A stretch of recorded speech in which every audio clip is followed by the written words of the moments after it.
ખોટા થયા, નાનકડા ઝઘડા મોટા થયા, સંબંધો અણિયાળા પૂછે સવાલ, જિંદગીની પાસે ક્યાં છે જવાબ, થાય લાગણી સાથે મેળા, છૂટા છે છૂટા છે.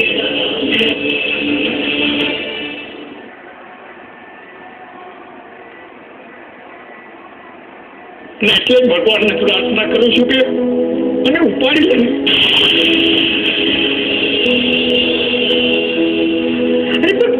કેવી વાત કરો છો તમે? હા, તમારા બધા પરનો બોજ હળવો થઈ જશે. નૈના પ્લીઝ તું જાય, એકલો રહેવા દે. નૈના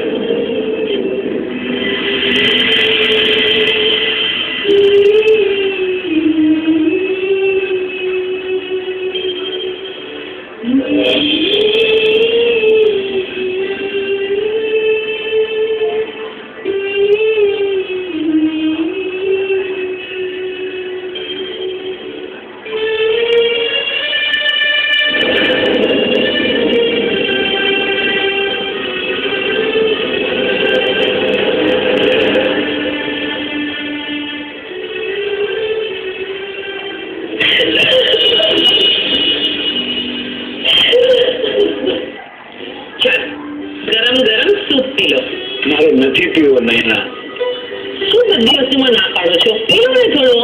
ના પાડી ને. નૈના બેન જમવા આવું કે? અરે નીલાબેન આવો આવો ને અંદર આવો. કેમ છો? મજામાં. જમવામાં બકરી ભોજન તો નથી પણ સાદો સૂપ છે. આ તો મને એમ થયું કે હું બપોરે તમને ડિસ્ટર્બ કરું છું કે શું? હવે બપોરે શું કે રાત્રે શું, હવે તો કોઈ ખબર કાઢવા નથી આવતા. તમે અવારનવાર આવો છો તો સારું લાગે છે. અને નૈના પણ મારા લીધે બિચારી બંધાઈ ગઈ છે આ ઘરમાં.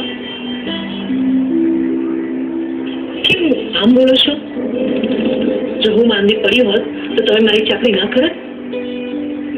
હા રસિકભાઈ, પતિ પત્નીનો સંબંધ જ એવો છે, એકબીજા સાથે અને એકબીજા માટે જીવવાનું હોય છે.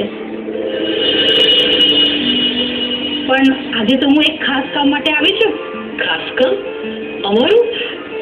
હા બોલો ને. હું તમારી સુચિત્રાનો માંગો લઈને આવી છું,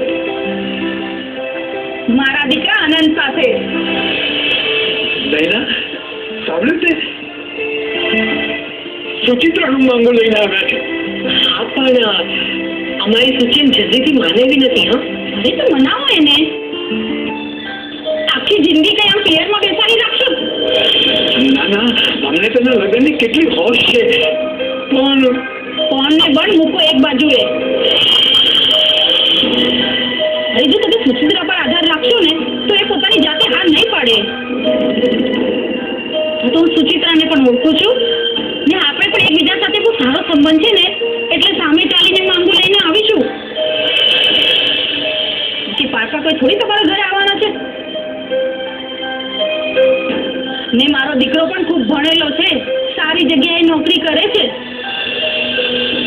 તમારી દીકરી ઠેકાણે પડી જશે. હા તમારી વાત સાચી છે. હું એક કામ કરું છું, સુચિને આનંદને મળવા માટે સમજાવીશ. એ બંને મળે, એકબીજા સાથે વાત કરે અને જો ફાવે ને તો જ આપણે આગળ વાત વધારીશું. બરાબર ને નીલાબેન? મને તો પૂરેપૂરો વિશ્વાસ છે કે સુચિત્રા ના નહીં પાડે. અને રસિકભાઈ, મારો દીકરો પણ હીરો છે, હીરો. તો તમારા મોંમાં ઘી સાકર.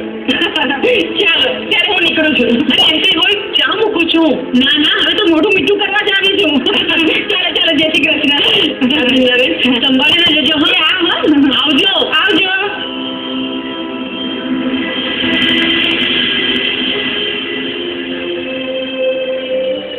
સમજ્યું? આપણી સૂચિ માટે સામેથી માંગવું આવ્યું છે.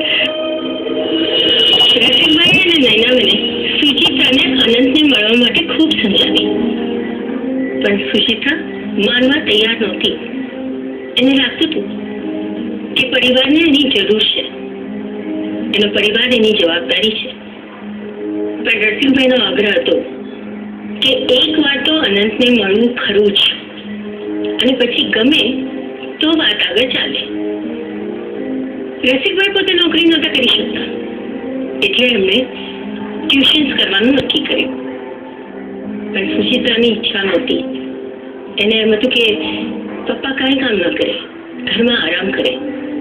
પણ પછી ડોક્ટરે સલાહ આપી કે જો એમનું મનગમતું કોઈ કામ કરશે, ઘરને ઉપયોગી થશે, તો ધીરે ધીરે હતાશામાંથી બહાર આવશે, દવાઓની અસર પણ સારી થશે.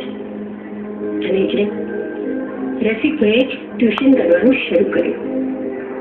છેવટે સુચિત્રા પણ માની ગઈ અનંતને મળવા.